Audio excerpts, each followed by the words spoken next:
أعوذ بالله من الشيطان الرجيم. بسم الله الرحمن الرحيم. الرحمن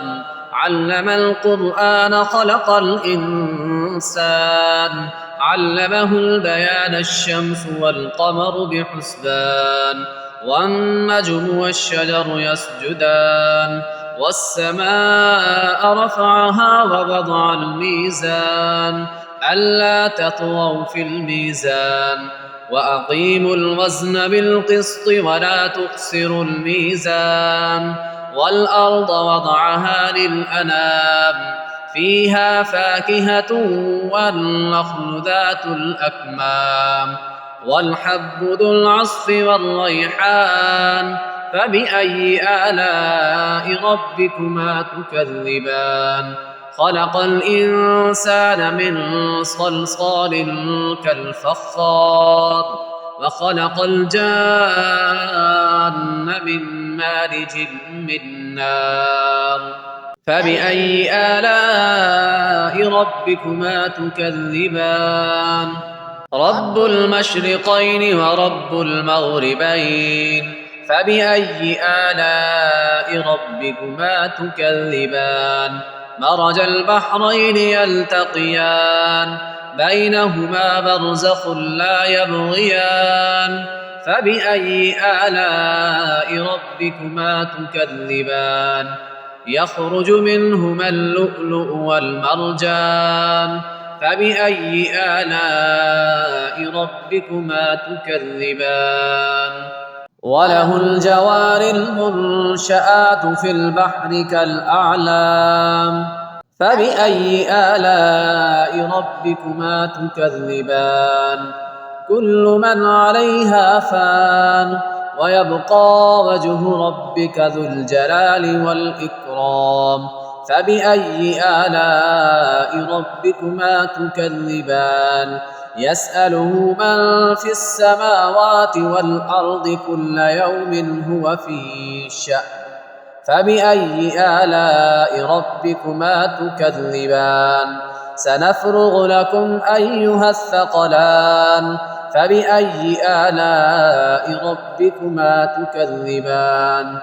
يا معشر الجن والإنس إن استطعتم أن تنفذوا من أقطار السماوات والأرض فانفذوا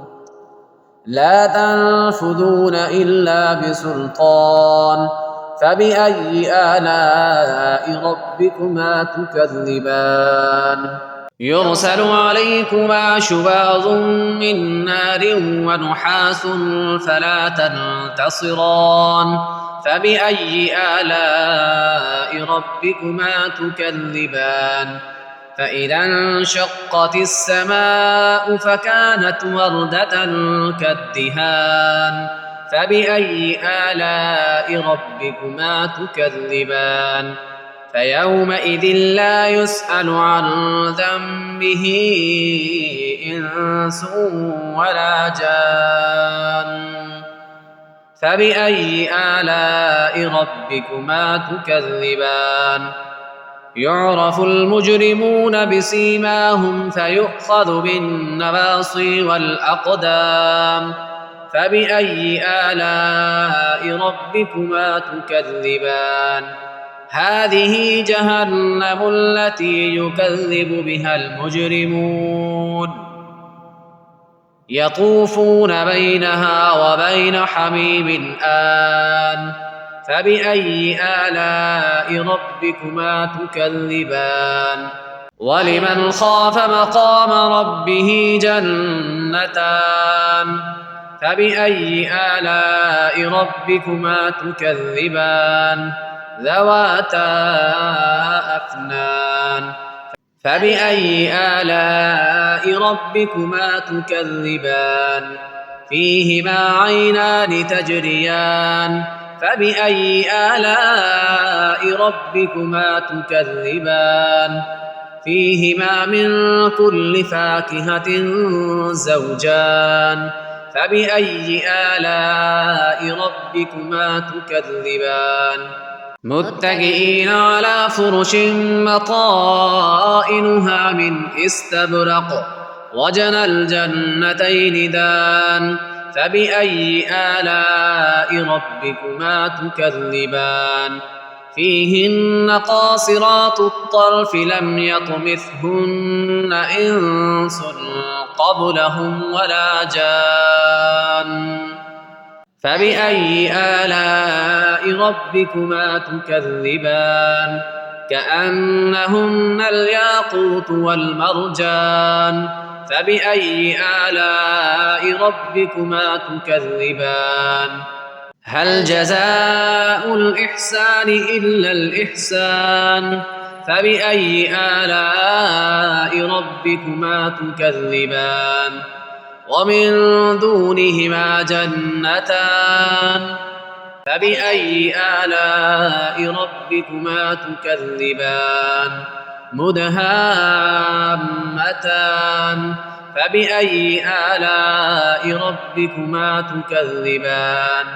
فيهما عينان نضاختان فبأي آلاء ربكما تكذبان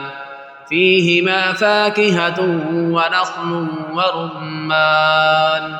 فبأي آلاء ربكما تكذبان فيهن خيرات حسان فبأي آلاء ربكما تكذبان حور مقصورات في الخيام فبأي آلاء ربكما تكذبان لم يطمثهن إنس قبلهم ولا جان فبأي آلاء ربكما تكذبان متكئين على رفرف خضر وعبقري حسان فبأي آلاء ربكما تكذبان تبارك اسم ربك ذي الجلال والإكرام